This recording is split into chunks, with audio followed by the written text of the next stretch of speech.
ನಮಸ್ಕಾರ ಸ್ನೇಹಿತರೆ, ಇಂದಿನ ವಿಡಿಯೋದಲ್ಲಿ ತುಲಾ ರಾಶಿಯವರ ಗ್ರಹ ಸಂಚಾರದ ಆಧಾರದ ಮೇಲೆ ತಮ್ಮ ಜೀವನದ ಉದ್ಯೋಗ, ಹಣಕಾಸು, ವ್ಯಾಪಾರ, ಗೌರವ, ಭವಿಷ್ಯದ ಗುರಿ ವಿಚಾರದ ಕುರಿತು ಇವತ್ತಿನ ವಿಡಿಯೋದಲ್ಲಿ ವಿವರವಾಗಿ ತಿಳಿಯೋಣ.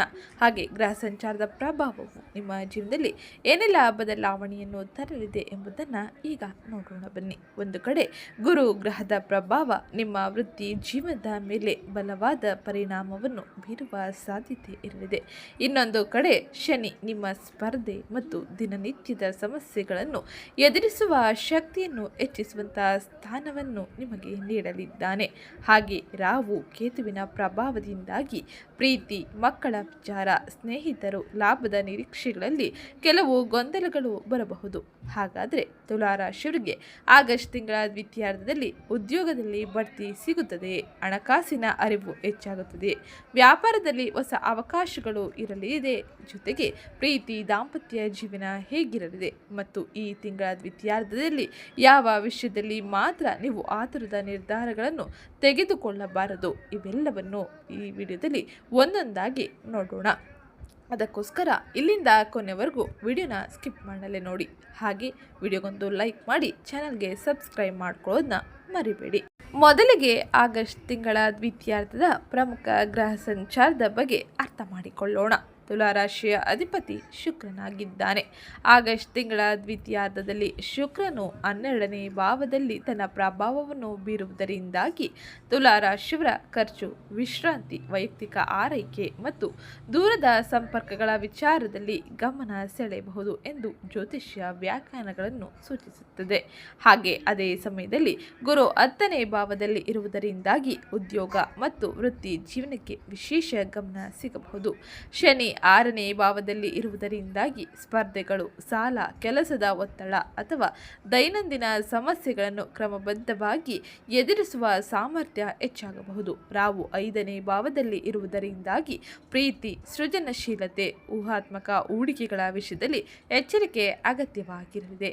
ಹಾಗೆ ಕೇತು 11ನೇ ಭಾವದಲ್ಲಿ ಇರುವುದರಿಂದಾಗಿ ಸ್ನೇಹಿತರು ಅಥವಾ ಸಂಪರ್ಕಗಳಿಂದ ಸಿಗುವ ಲಾಭದ ಬಗ್ಗೆ ನಿರೀಕ್ಷೆ ಹಾಗೆ ವಾಸ್ತವದ ನಡೆ ವ್ಯತ್ಯಾಸ ಇರಲಿದೆ. ಹೀಗಾಗಿ ಒಟ್ಟಾರೆಯಾಗಿ ನಾವು ನೋಡುವುದಾದರೆ ತಿಂಗಳ ದ್ವಿತೀಯಾರ್ಧದಲ್ಲಿ ತುಲಾರಾಶಿಯವರಿಗೆ ಕೆಲಸದಲ್ಲಿ ಮುನ್ನಡೆಯುವ ಅವಕಾಶವಿದ್ದರೂ ಹಣಕಾಸಿನ ಸಂಬಂಧಗಳ ವಿಷಯದಲ್ಲಿ ವಿವೇಕ ಅಗತ್ಯವಾಗಿರಲಿದೆ. ಇದು ತಿಂಗಳ ದ್ವಿತೀಯಾರ್ಧದಲ್ಲಿ ಗ್ರಹ ಸಂಚಾರದ ಪರಿಣಾಮವಾಗಿದ್ದು, ಇನ್ನು ಉದ್ಯೋಗದಲ್ಲಿ ಇರುವಂತಹ ಮಹತ್ವದ ತಿರುವು ಹೇಗಿರಲಿದೆ, ಏನೆಲ್ಲ ಬದಲಾವಣೆಯನ್ನು, ಯಾವ ರೀತಿಯ ಎಚ್ಚರಿಕೆಯನ್ನು ನೀವು ವಹಿಸಬೇಕು ಎಂಬುದನ್ನು ನೋಡುವುದಾದರೆ ತುಲಾರಾಶಿಯವರೇ ಈ ತಿಂಗಳ ದ್ವಿತೀಯಾರ್ಧದಲ್ಲಿ ಅತ್ಯಂತ ಗಮನಾರ್ಹ ಕ್ಷೇತ್ರವೆಂದರೆ ಉದ್ಯೋಗ ಮತ್ತು ವೃತ್ತಿ ಜೀವನ. ಗುರು 10ನೇ ಭಾವದಲ್ಲಿ ಇರುವುದರಿಂದಾಗಿ ವೃತ್ತಿ ಕ್ಷೇತ್ರಕ್ಕೆ ವಿಸ್ತರಣೆ ಮತ್ತು ಗುರುತಿನ ಸಾಧ್ಯತೆಯನ್ನು ಸೂಚಿಸುತ್ತದೆ ಎಂದು ಜ್ಯೋತಿಷ್ಯ ವ್ಯಾಖ್ಯಾನಿಸಲಾಗುತ್ತದೆ. ನೀವು ಬಹಳ ದಿನಗಳಿಂದ ಒಂದು ಜವಾಬ್ದಾರಿಯನ್ನು ನಿರ್ವಹಿಸುತ್ತಿದ್ದರೆ ನಿಮ್ಮ ಕೆಲಸವನ್ನು ಮೇಲಾಧಿಕಾರಿಗಳು ಗಮನಿಸುವ ಸಾಧ್ಯತೆ ಇರಲಿದೆ. ನಿಮ್ಮ ಮೇಲೆ ಹೊಸ ಜವಾಬ್ದಾರಿ ಬರಬಹುದು. ಕೆಲವರಿಗೆ ಹುದ್ದೆಯಲ್ಲಿ ಬದಲಾವಣೆ ಅಥವಾ ಉತ್ತಮ ಅವಕಾಶದ ಮಾತುಕತೆಗಳು ಆರಂಭವಾಗಲಿದೆ. ಇದೊಂದು ಮುಖ್ಯ ವಿಷಯವನ್ನು ನೀವು ನೆನಪಿನಲ್ಲಿ ಇಡಬೇಕಾಗಿರಲಿದೆ. ನಿಮ್ಮ ಮಾತಿನ ಶೈಲಿ ಈ ತಿಂಗಳ ದ್ವಿತೀಯಾರ್ಧದಲ್ಲಿ ಬಹಳ ಮುಖ್ಯವಾಗಿರಲಿದೆ. ಕೆಲಸದ ಸ್ಥಳದಲ್ಲಿ ನೀವು ಎಷ್ಟು ಚೆನ್ನಾಗಿ ಕೆಲಸ ಮಾಡುತ್ತಿದ್ದೀರಿ ಎನ್ನುವುದರ ಜೊತೆಗೆ ನಿಮ್ಮ ಕೆಲಸವನ್ನು ಹೇಗೆ ಪ್ರಸ್ತುತಪಡಿಸುತ್ತಿದ್ದೀರಿ ಎಂಬುದು ಕೂಡ ಮುಖ್ಯವಾಗಿರಲಿದೆ.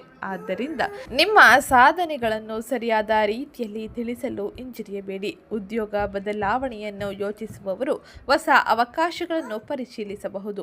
ಆದರೆ ಕೇವಲ ಹೆಚ್ಚು ಸಂಬಳ ನೋಡಿ ಕೆಲಸ ಬದಲಾಯಿಸುವ ಬದಲು ಕೆಲಸದ ಸ್ಥಿರತೆ, ಭವಿಷ್ಯದ ಬೆಳವಣಿಗೆ, ಸ್ಥಳ, ಜವಾಬ್ದಾರಿ ಇವೆಲ್ಲವನ್ನು ಪರಿಶೀಲಿಸಿ ಆತುರದ ನಿರ್ಧಾರವನ್ನು ಈ ಸಮಯದಲ್ಲಿ ತೆಗೆದುಕೊಳ್ಳಬೇಡಿ. ಇನ್ನು ತುಲಾರಾಶಿಗೆ ಸೇರಿದ ವ್ಯಕ್ತಿಗಳು ಹಣಕಾಸಿನ ವಿಚಾರದಲ್ಲಿ ಯಾವ ರೀತಿಯ ಎಚ್ಚರಿಕೆ ಕ್ರಮವನ್ನು ವಹಿಸಬೇಕು ಎಂದು ನೋಡೋಣ. ಇದೀಗ ಎಲ್ಲರೂ ಕಾಯುತ್ತಿರುವ ಹಣದ ವಿಚಾರವನ್ನು ನೋಡುವುದಾದರೆ ತುಲಾರಾಶಿಯವರಿಗೆ ಆಗಸ್ಟ್ ತಿಂಗಳ ದ್ವಿತೀಯಾರ್ಧದಲ್ಲಿ ಹಣದ ವಿಚಾರದಲ್ಲಿ ಸಮಯದಲ್ಲಿ ಲಾಭದ ಅವಕಾಶಗಳ ಜೊತೆಗೆ ಖರ್ಚಿನ ನಿಯಂತ್ರಣವೂ ಕೂಡ ಅಗತ್ಯವಾಗಿರಲಿದೆ.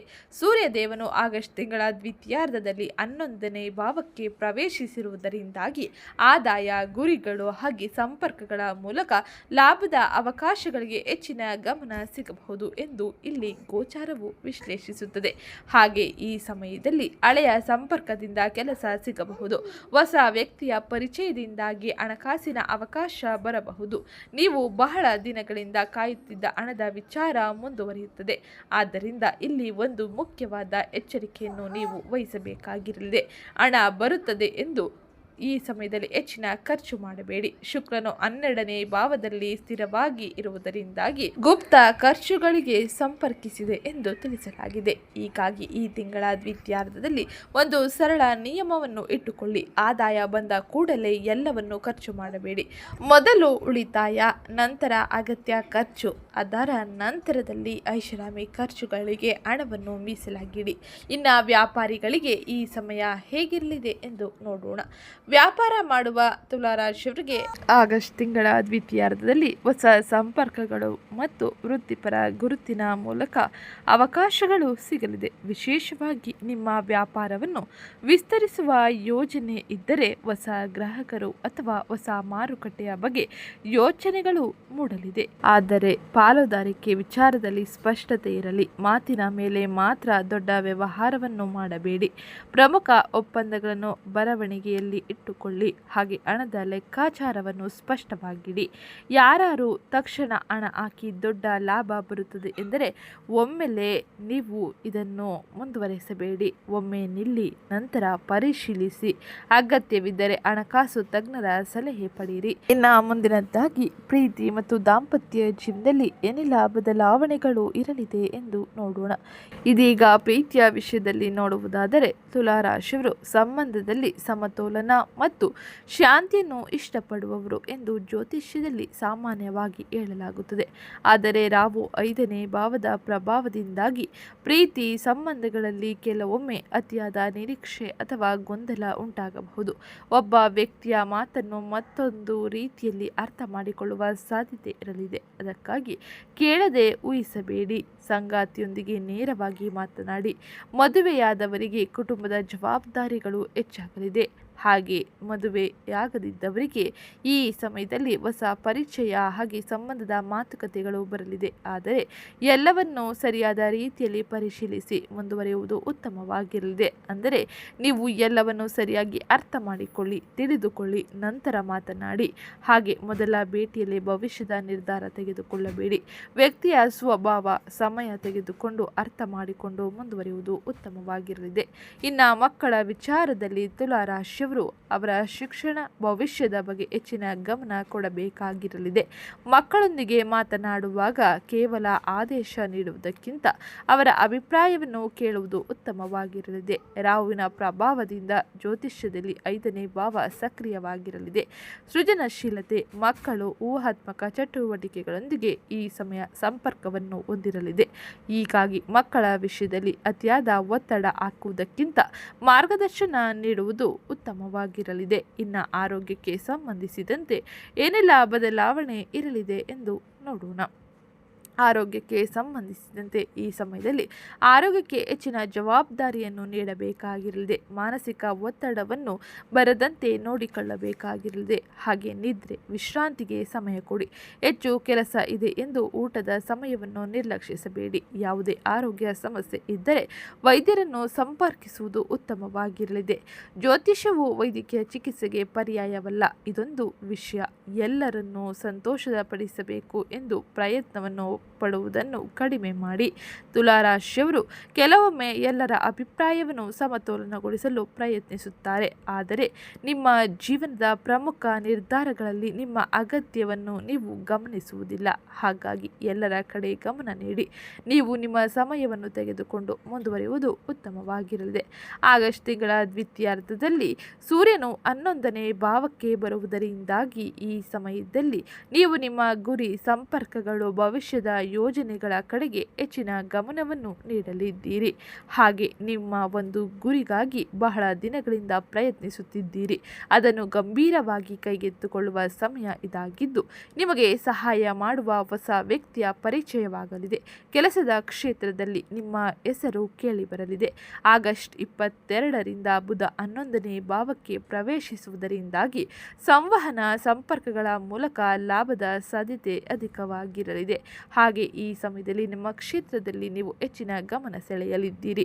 ಇದರ ಜೊತೆಗೆ ಶನಿ 6ನೇ ಭಾವದಲ್ಲಿ ವಕ್ರಿಯವಾಗಿ ಇರುವುದರಿಂದಾಗಿ ಇದು ನಿಮಗೆ ಒಂದು ಪಾಠವನ್ನು ಕಲಿಸಬಹುದು. ಯಾವುದೇ ಸಮಸ್ಯೆಯಿಂದ ಓಡುವುದಕ್ಕಿಂತ ಅದನ್ನು ಕ್ರಮಬದ್ಧವಾಗಿ ಎದುರಿಸಬೇಕಾಗಿರಲಿದೆ. ಕೆಲಸದ ಸ್ಥಳದಲ್ಲಿ ಸ್ಪರ್ಧೆ ಇರಬಹುದು. ಹಳೆಯ ಸಮಸ್ಯೆ ಮತ್ತೆ ಎದುರಾಗಬಹುದು. ಆದರೆ ನಿಮ್ಮ ಬಳಿ ಅನುಭವವಿದೆ. ಅದನ್ನು ಪರಿಹರಿಸುವ ಸಾಮರ್ಥ್ಯವೂ ಕೂಡ ಇರಲಿದೆ. ಸಾಲ ಅಥವಾ ಬಾಕಿ ಹಣದ ವಿಚಾರ ಇದ್ದರೆ ನಿರ್ಲಕ್ಷ್ಯ ಮಾಡಬೇಡಿ. ಒಂದು ಯೋಜನೆ ಮಾಡಿಕೊಂಡು ನಿಧಾನವಾಗಿ ಪರಿಹರಿಸಿಕೊಳ್ಳಿ. ಇನ್ನು ವಿಶೇಷವಾಗಿ ಆಗಸ್ಟ್ ತಿಂಗಳಿನ ಪ್ರಕಾರ ನಿಮಗೆ ನೀಡುವ ಸಲಹೆ ಏನೆಂದರೆ ಕೆಲಸದಲ್ಲಿ ಅವಕಾಶ ಬಂದಾಗ ಹಿಂದೆ ಸರಿಯಬೇಡಿ. ಆದರೆ ಹಣ ಮತ್ತು ಸಂಬಂಧಗಳಲ್ಲಿ ಆತುರ ಪಡಬೇಡಿ. ಗುರು ನಿಮ್ಮ ವೃತ್ತಿ ಕ್ಷೇತ್ರವನ್ನು ಬಲಪಡಿಸುವ ಸೂಚನೆಯನ್ನು ನೀಡುತ್ತಿದ್ದಾನೆ. ಶನಿ ಸಮಸ್ಯೆಯನ್ನು ಎದುರಿಸುವ ಶಕ್ತಿಯನ್ನು ನೀಡಲಿದ್ದಾನೆ. ಸೂರ್ಯ ಈ ತಿಂಗಳ ದ್ವಿತೀಯಾರ್ಧದಿಂದ ಲಾಭ ಮತ್ತು ಗುರಿಗಳ ಕಡೆಗೆ ಹೆಚ್ಚಿನ ಗಮನವನ್ನು ಸೆಳೆಯುತ್ತಾನೆ. ಆದರೆ ಶುಕ್ರ, ರಾಹು, ಕೇತು ಪ್ರಭಾವದಿಂದಾಗಿ ಖರ್ಚು ಮತ್ತು ನಿರೀಕ್ಷೆಗಳ ವಿಚಾರದಲ್ಲಿ ಸಮತೋಲನ ಅಗತ್ಯವಾಗಿರಲಿದೆ. ಎಚ್ಚರಿಕೆಯಿರಲಿ. ಎಚ್ಚರಿಕೆಯೊಂದಿಗೆ ಮುಂದುವರಿಯಿರಿ. ಇನ್ನು ಈ ತಿಂಗಳಿನಲ್ಲಿ ನೀವು ಮಾಡಬೇಕಾದ ಕೆಲ ಸರಳ ಜ್ಯೋತಿಷ್ಯ ಪರಿಹಾರವನ್ನು ಈಗ ನೋಡೋಣ. ಕೊನೆಯದಾಗಿ ಶುಕ್ರವಾರದಂದು ಸಾಧ್ಯವಾದರೆ ಅಗತ್ಯವಿರುವವರಿಗೆ ಆಹಾರ ಅಥವಾ ಬಿಳಿ ಬಣ್ಣದ ವಸ್ತುವನ್ನು ದಾನ ಮಾಡುವಂತಹ ಧಾರ್ಮಿಕ ಪದ್ಧತಿಯನ್ನು ಭಕ್ತಿಯಿಂದ ಅನುಸರಿಸಿ. ಯಾವುದೇ ರತ್ನ ಧರಿಸುವ ಮೊದಲು ವೈಯಕ್ತಿಕ ಜಾತಕವನ್ನು ಪರಿಶೀಲಿಸುವುದು ಉತ್ತಮವಾಗಿರಲಿದೆ. ಸ್ನೇಹಿತರೆ, ಆಗಸ್ಟ್ 2026ರ ದ್ವಿತೀಯಾರ್ಧದಲ್ಲಿ ತುಲಾ ರಾಶಿಯವರ ಭವಿಷ್ಯ ನಿಮಗೆ ಇಷ್ಟವಾಗಿದ್ದಲ್ಲಿ ವಿಡಿಯೋಗೊಂದು ಲೈಕ್ ಮಾಡಿ. ನಿಮ್ಮ ರಾಶಿ ತುಲಾ ರಾಶಿಯಾಗಿದ್ದಲ್ಲಿ ಕಮೆಂಟ್ ಬಾಕ್ಸಲ್ಲಿ ಓಂ ಶುಕ್ರಾಯ ನಮಃ ಎಂಬ ಕಮೆಂಟ್ ಮಾಡಿ. ಹಾಗೆ ಈ ವಿಡಿಯೋನ ತುಲಾ ರಾಶಿಯ ಸ್ನೇಹಿತರಿಗೆ ಮತ್ತು ಕುಟುಂಬದವರಿಗೆ ಶೇರ್ ಮಾಡಿ. ಇಂತಹ ಕುತೂಹಲಕಾರಿ ರಾಶಿ ಭವಿಷ್ಯ, ಗ್ರಹ ಸಂಚಾರ, ಜ್ಯೋತಿಷ್ಯ ಮಾಹಿತಿಗಾಗಿ ನಮ್ಮ ಚಾನೆಲ್ನ ಸಬ್ಸ್ಕ್ರೈಬ್ ಮಾಡ್ಕೊಳ್ಳಿ. ಧನ್ಯವಾದಗಳು.